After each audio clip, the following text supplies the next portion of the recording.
한여름의 뜨거운 햇볕이 아스팔트를 달구는 오후 2시, 도심 한복판의 대형마트 굿데이는 에어컨 바람이 시원하게 불어나오는 오아시스 같은 곳이었습니다. 매장 안에는 주말 쇼핑객들로 북적였고 각종 할인 행사를 알리는 현수막이 화려하게 장식되어 있었습니다. 계산대 앞에는 긴 줄이 늘어서 있었고 장바구니를 가득 채운 고객들이 지루한 표정으로 자신의 차례를 기다리고 있었죠.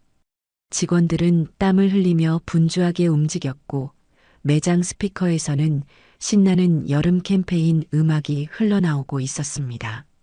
이 분주한 마트의 입구에서 이소희는 방문객들에게 환한 미소로 인사를 건네고 있었습니다. 27살의 소희는 3년째 이 마트에서 일하고 있는 베테랑 직원이었죠. 하지만 그녀의 웃는 얼굴 뒤에는 누구도 모르는 아픔이 숨겨져 있었습니다. 6년 전 소희는 교통사고로 아버지를 잃었습니다. 그 충격으로 어머니는 일을 할 수 없을 정도로 몸이 쇠약해지셨습니다. 당시 대학생이던 소희는 학업을 중단하고 생계를 위해 일을 시작해야 했고 어머니와 어린 동생을 지켜야 했습니다. 특히 아버지가 폐지를 모으던 노인을 도우려다 사고를 당했다는 사실은 소희의 마음에 깊은 상처를 남겼습니다. 비 오는 날 폐지 할아버지의 손수레를 밀어주시던 아버지가 미끄러져 넘어졌고 그때 달려오던 차에 아버지가 치이고 말았던 것입니다. 그날 이후로 소희는 폐지를 줍는 노인들을 보면 아버지의 마지막 선행을 떠올리며 특별한 연민을 느꼈습니다. 사람이 사람을 돕는 건 당연한 거야라는 아버지의 말씀은 그녀의 가슴 속에 깊이 새겨져 있었습니다. 그때 마트 입구에 한 노인이 나타났습니다. 낡은 밀짚 모자에 해진 면 티셔츠, 그리고 바랜 작업 바지를 입은 할머니였죠. 손수레에는 묶인 폐지 더미가 가지런히 쌓여 있었고 그 위에는 빈 페트병들이 담긴 비닐봉지가 걸려 있었습니다. 할머니의 얼굴은 땀으로 범벅이 되어 있었고 팔과 다리에는 그을린 주름이 깊게 패여 있었습니다. 소희의 시선이 할머니의 손수레에 닿자 가슴이 아득해졌습니다. 아버지의 마지막 모습이 오버랩되는 순간이었습니다. 할머니의 걸음걸이는 불안정해 보였고 이마에는 식은 땀이 맺혀 있었습니다. 마트의 유리문 앞에서 할머니는 잠시 망설이다가 용기를 내어 안으로 들어섰습니다. 차가운 에어컨 바람이 할머니의 땀에 젖은 얼굴을 스쳤고 할머니는 잠시 안도의 한숨을 내쉬었습니다. 저기요. 할머니의 목소리는 가늘게 떨렸습니다. 잠시만. 좀 쉬어가도 될까요? 갑자기 어지러워서. 소희는 즉시 할머니에게 다가갔습니다. 단정한 유니폼에 이름표를 달고 있던 그녀는 할머니의 상태를 보고 즉시 걱정스러운 표정을 지었습니다. 할머니의 벌겋게 달아오른 얼굴과 떨리는 손을 보니 무더위에 탈진 상태인 것 같았습니다. 그녀의 마음속에서는 만약 그때 누군가 아버지와 그 할아버지를 도왔더라면 이라는 생각이 스쳐 지나갔습니다. 할머니, 괜찮으세요? 많이 지치신 것 같은데요. 소희가 조심스럽게 물었습니다. 그녀는 할머니의 팔을 부축하며 안쪽으로 안내하려 했습니다. 할머니는 간신히 고개를 끄덕였습니다. 조금만 쉬었다 갈게요. 아침부터 돌아다녔더니 갑자기 어지럽네. 잠깐만 앉았다 가면 안 될까? 소희는 재빨리 옆에 있던 고객 휴게 공간의 의자를 가져와 할머니께 내어드렸습니다. 여기 앉으세요. 물 한 잔 가져다 드릴게요. 너무 더운 날씨에 밖에 계시면 위험해요. 소희의 목소리에는 특별한 따뜻함이 담겨 있었습니다. 마치 자신의 부모님을 대하듯 정성스러웠습니다. 소희는 서둘러 직원용 냉장고에서 시원한 생수 한 병을 가져와 할머니께 건넸습니다. 할머니는 감사의 눈빛으로 소희를 바라보며 물병을 받았고 떨리는 손으로 뚜껑을 열어 물을 마셨습니다. 할머니의 손등에는 굵은 핏줄이 도드라져 있었고 오랜 세월 일한 흔적이 역력했습니다. 소희는 그 거친 손을 보며 자신의 아버지를 떠올렸습니다. 그때 마트 관리자 정민석이 성큼성큼 다가왔습니다. 35살의 정 관리자는 최근 본사에서 승진한 인물로 항상 실적과 효율성을 강조하는 스타일이었죠. 그의 표정은 불편함을 감추지 못했고 눈썹이 일그러져 있었습니다. 이소혜 씨, 지금 뭐 하는 겁니까? 여기는 휴게소가 아니라 마트입니다. 정 관리자의 목소리는 차갑고 딱딱했습니다. 그의 시선은 할머니가 아닌 소희에게 고정되어 있었습니다. 소희는 잠시 당황했지만 곧 침착하게 답했습니다. 할머니께서 많이 지치신 것 같아서요. 잠시 쉬어가시도록 도와드리는 중이었습니다. 그녀의 목소리에는 평소보다 더 강한 확신이 담겨 있었습니다. 정 관리자는 코웃음을 쳤습니다. 우리 매장은 쉼터가 아닙니다. 저런 분들이 들어오시면 다른 고객들이 불편해하세요. 게다가 저 손수레는 뭡니까? 매장 안에 들여놓으면 안 되는 거 아닙니까? 할머니는 민망한 표정으로 자리에서 일어나려 했습니다. 죄송합니다. 제가 나가야겠네요. 그러나 갑자기 할머니의 얼굴이 창백해지더니 비틀거리기 시작했습니다. 소희는 재빨리 할머니를 붙잡았습니다. 할머니, 괜찮으세요? 할머니의 몸이 소희의 팔에 무겁게 기대었고 식은땀이 할머니의 이마를 적셨습니다. 저런 정말 심각해 보이는데요. 잠시만 더 쉬셔야 할 것 같아요. 소희가 걱정스럽게 말했습니다. 주변에 있던 고객들도 상황을 지켜보며 걱정스러운 표정을 지었습니다. 한 중년 여성 고객이 물티슈를 건네주었고 다른 고객은 자리를 양보했습니다. 정 관리자의 얼굴이 굳어졌습니다. 이소혜 씨, 그래도 규정은 규정입니다. 매장 안에서는 이런 상황을 처리할 수 없어요. 경비를 불러서 밖으로. 그의 말이 채 끝나기도 전에 소희가 단호하게 끼어들었습니다. 관리자님, 이분이 지금 탈진 상태입니다. 이대로 내보내면 쓰러지실 수도 있어요. 응급 상황이라고 생각해 주세요. 소희의 목소리는 떨리지만 단호했습니다. 그녀의 눈빛에는 흔들림이 없었죠. 제가 책임지겠습니다. 정 관리자는 이마에 핏줄을 세우며 주변을 둘러보았습니다. 여러 고객들이 이 상황을 지켜보고 있었고 일부는 수군거리기 시작했습니다. 이런 상황에서 노인을 내쫓는다고? 라는 말이 들려왔습니다. 정 관리자는 난처한 표정으로 목소리를 낮추며 말했습니다. 좋아요.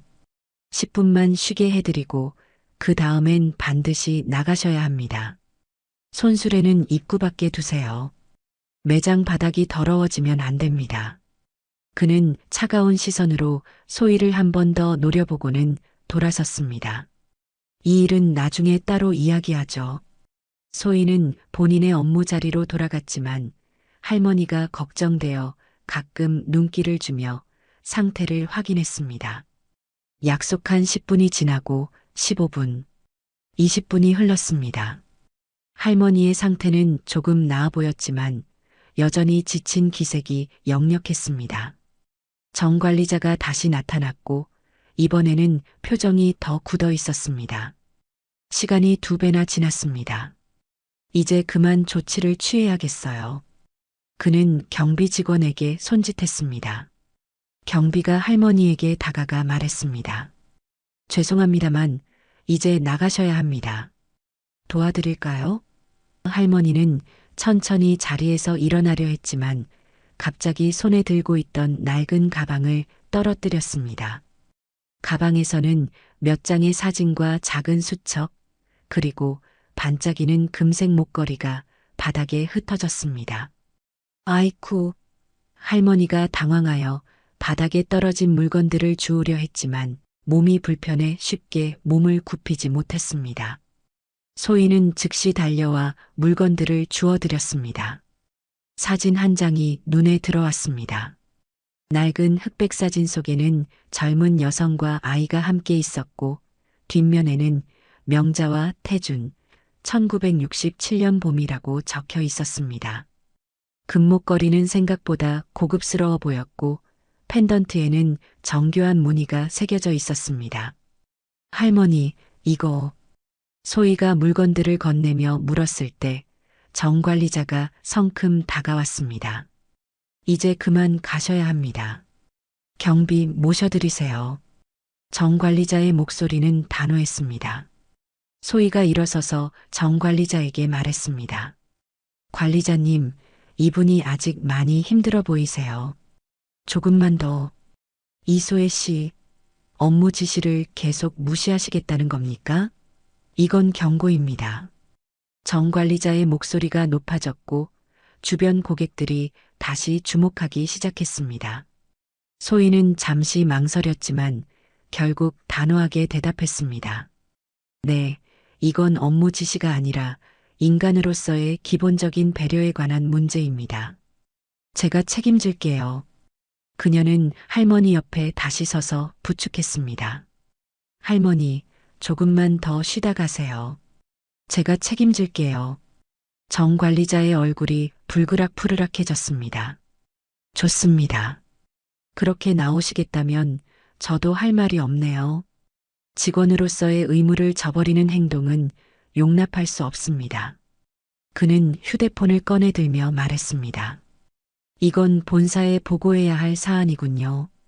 주변 공기가 얼어붙은 듯 했습니다.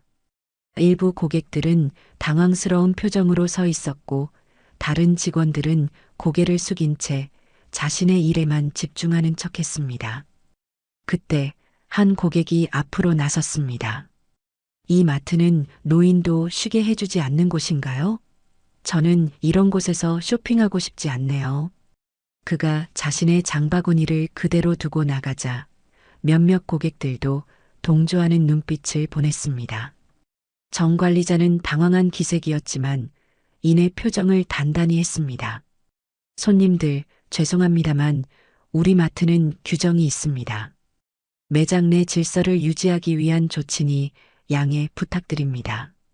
그는 다시 소희를 노려보며 낮은 목소리로 말했습니다.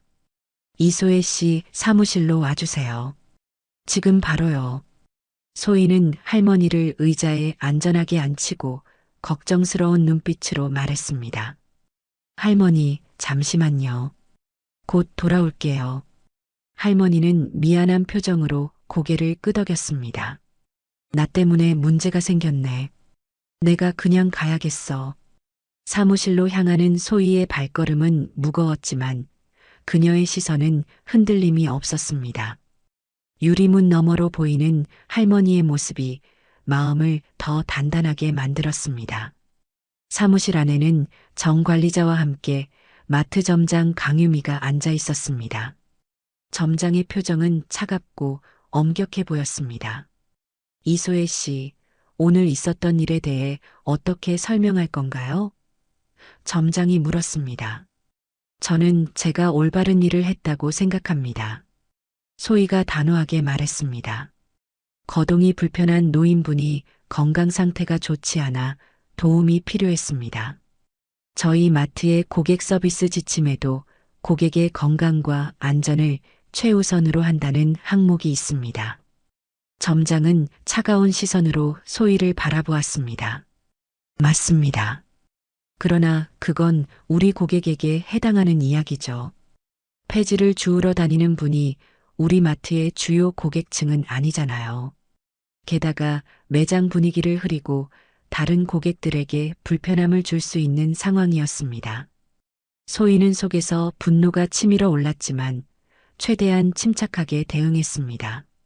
점장님, 모든 사람은 동등한 대우를 받을 자격이 있다고 생각합니다. 그분도 인간으로서 기본적인 존중과 배려를 받아야 합니다. 저는 단지 그만. 점장이 소희의 말을 자르며 책상을 탁 쳤습니다.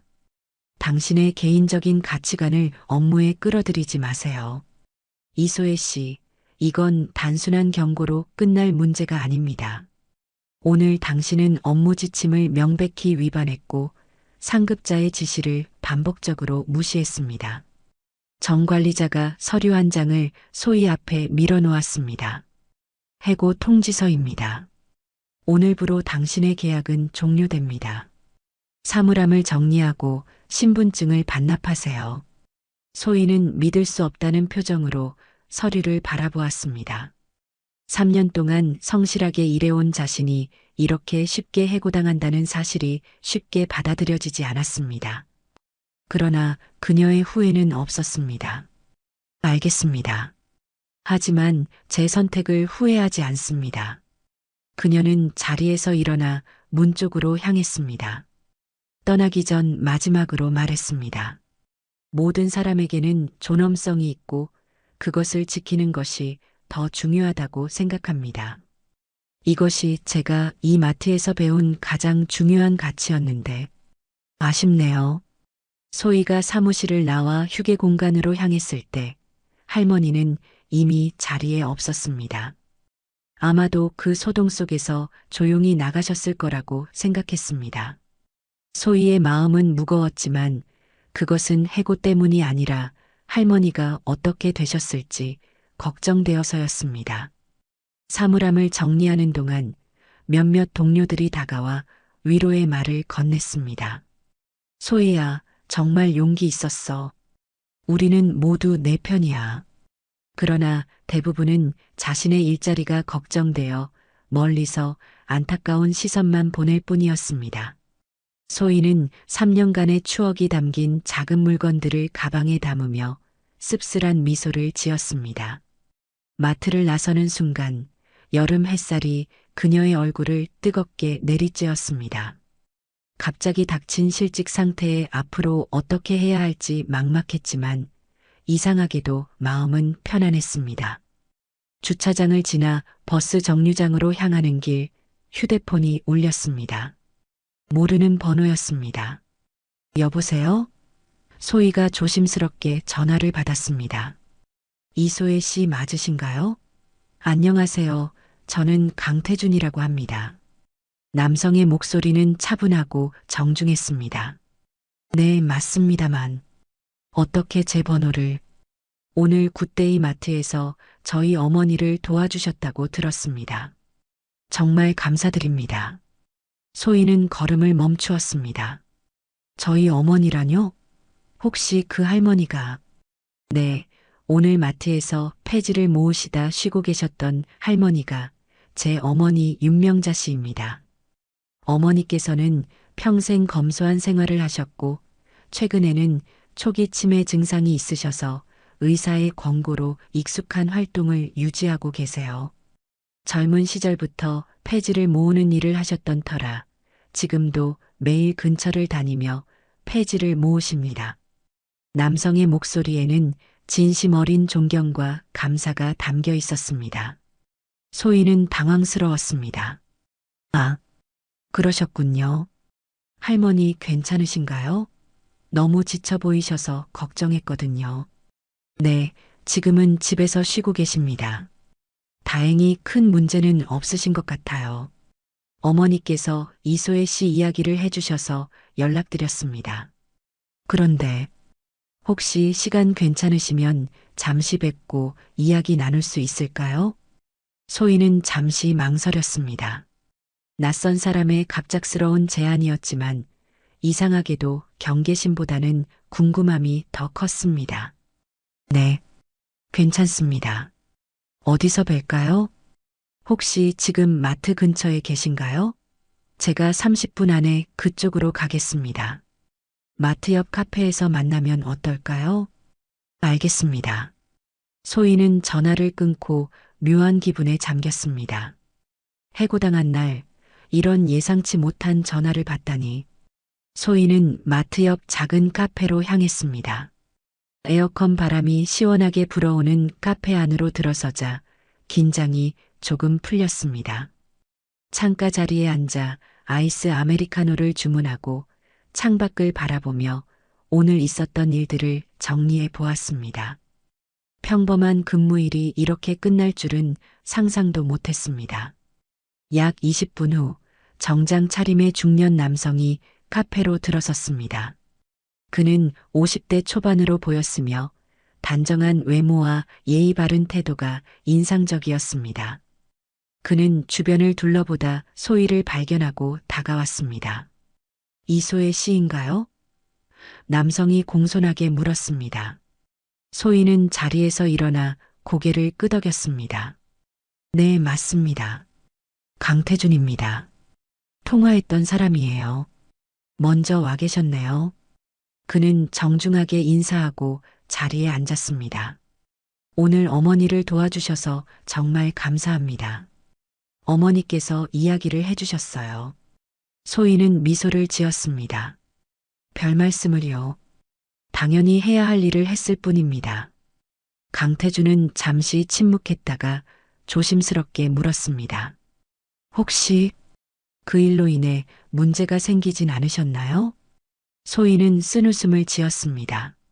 솔직히 말씀드리자면 오늘 해고당했습니다. 하지만 후회는 없어요. 강태준의 표정이 굳어졌습니다. 정말 죄송합니다. 저희 어머니 때문에 그런 일이. 그의 음성에는 진심 어린 미안함이 담겨 있었습니다.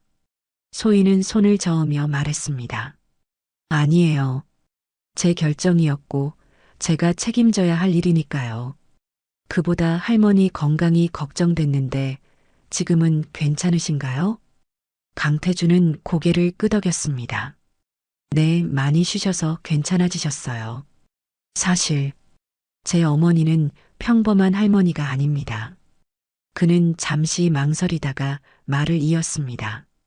저희 가족은 대양그룹을 운영하고 있습니다. 제가 현재 대양그룹의 회장이고요. 소희의 눈이 커졌습니다. 대양그룹이요? 그 대형 유통회사?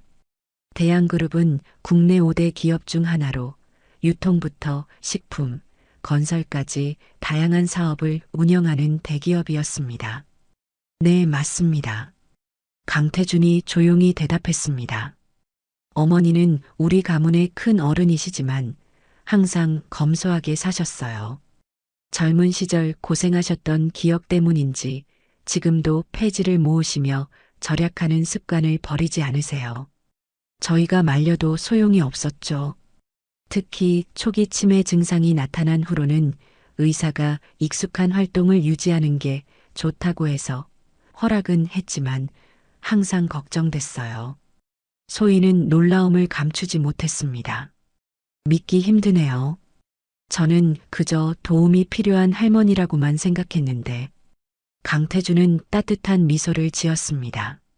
그게 바로 제가 이소혜 씨를 만나고 싶었던 이유입니다. 어머니께서 말씀하시길 소희 씨가 정말 진심으로 자신을 대해주셨다고 하시더군요. 지위나 외모가 아니라 한 인간으로서 존중해 주셨다고요. 그는 잠시 숨을 고르고 계속했습니다. 요즘 세상에 그런 마음을 가진 사람이 드물어요. 소희는 부끄러움에 고개를 숙였습니다. 당연한 일을 했을 뿐인데요. 당연하지 않습니다.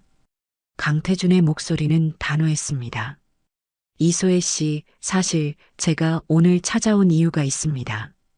혹시 저희와 함께 일할 생각 없으신가요? 네.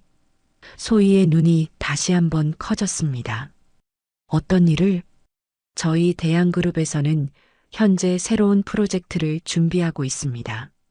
사람 중심의 친환경 마트라는 컨셉인데 진정한 고객 서비스와 사회적 가치를 함께 추구하는 매장을 만들고자 해요. 강태준은 서류 가방에서 투명한 파일 하나를 꺼내 소희 앞에 놓았습니다. 이게 프로젝트 개요입니다.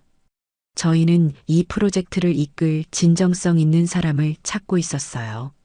물론 경험과 능력도 중요하지만 무엇보다 사람을 진심으로 대할 줄 아는 사람이 필요했죠. 소희는 믿을 수 없다는 표정으로 서류를 살펴보았습니다. 화려한 로고와 함께 그린라이프 마트 프로젝트 계획서가 담겨 있었습니다. 친환경 제품 유통, 취약계층 고용 확대, 지역사회 기여 등 다양한 사회적 가치를 내세운 마트 체인 사업이었습니다. 저는 그저 평범한 직원이었는데 이런 큰 프로젝트를 소희의 목소리가 떨렸습니다. 강태준은 고개를 저었습니다. 이소혜 씨의 인사 기록을 살펴봤습니다. 3년간 고객 만족도 평가에서 항상 최상위권이었고 동료 평가도 우수했어요. 무엇보다 오늘 보여주신 그 용기와 진정성은 어디서도 쉽게 찾을 수 없는 자질입니다. 소희는 말을 잇지 못했습니다. 너무 갑작스러운 제안이었고 현실감이 없었습니다. 마트에서 해고당한 지 하루도 채 되지 않았는데 대기업의 새 프로젝트 제안을 받다니. 강태준은 소희의 혼란스러운 표정을 이해한다는 듯 미소 지었습니다. 갑작스러운 제안에 당황스러우실 거예요. 천천히 생각해 보셔도 좋습니다. 하지만 저희는 진심입니다. 이소혜 씨와 같은 분이 필요해요. 소희는 깊은 숨을 내쉬었습니다. 이게 다 꿈만 같네요. 제가 정말 그런 일을 할 수 있을지 모르겠어요. 할 수 있습니다. 강태준의 목소리에는 확신이 담겨 있었습니다. 물론 바로 시작하시는 건 아니에요. 먼저 해외 연수와 교육 과정을 거치게 될 겁니다. 친환경 마트의 선진 사례를 배우고 필요한 지식과 경험을 쌓은 후에 프로젝트에 합류하시게 됩니다. 소희는 창밖을 바라보았습니다. 마트 입구가 보였고 그곳에서 아침에 있었던 일들이 주마등처럼 스쳐 지나갔습니다. 정말 진지하게 생각해 볼게요. 감사합니다. 좋습니다. 강태준은 명함을 건네며 말했습니다. 언제든 연락 주세요. 어머니도 이소혜 씨를 다시 만나고 싶어 하실 거예요. 소희는 명함을 받아들고 잠시 바라보았습니다. 금색 테두리에 대양그룹 회장 강태준이라고 적힌 명함이었습니다. 이것이 현실임을 실감하는 순간이었습니다. 감사합니다. 정말로요. 그런데 한 가지 여쭤봐도 될까요? 물론이죠. 무엇이든 물어보세요. 강태준이 대답했습니다. 왜 하필 저인가요? 저보다 더 능력 있고 경험 많은 사람들이 많을 텐데. 소희의 질문에는 진심 어린 궁금함이 담겨 있었습니다. 강태준은 잠시 생각에 잠기더니 천천히 말을 이었습니다. 이소혜 씨 사업을 오래 하다 보니 한 가지 깨달은 것이 있습니다. 기술은 가르칠 수 있고 경험은 쌓을 수 있지만 마음의 품격은 가르칠 수가 없다는 거예요. 오늘 어머니가 그 마트에서 겪은 일을 듣고 저는 두 가지 타입의 사람을 보았습니다. 효율과 규칙만을 생각하는 사람과 그 너머의 가치를 보는 사람. 이소혜 씨는 후자였어요. 소희의 눈시울이 붉어졌습니다. 감사합니다. 정말 과분한 말씀이에요. 강태준은 자리에서 일어났습니다. 이제 가봐야 할 것 같네요. 어머니가 기다리고 계실 거예요. 답변은 천천히 생각해 보시고 연락 주세요. 그는 진심 어린 미소를 지으며 고개를 숙여 인사했습니다. 카페를 나와 각자의 길로 향하는 순간 소희는 묘한 감정에 빠졌습니다. 아침에 일터로 향할 때만 해도 상상조차 하지 못했던 하루였습니다. 버스 정류장에 앉아 하늘을 올려다보니 서서히 저물어가는 노을이 아름다웠습니다. 그녀의 마음속에서는 이미 답이 정해진 듯 했습니다. 한 달 후 소희는 덴마크 코펜하겐으로 향하는 비행기에 몸을 실었습니다. 북유럽의 친환경 마트와 지속 가능한 유통 시스템을 배우기 위한 첫 번째 연수 여정이었습니다. 창밖으로 보이는 구름 사이로 그녀는 미래에 대한 설렘과 기대를 품었습니다.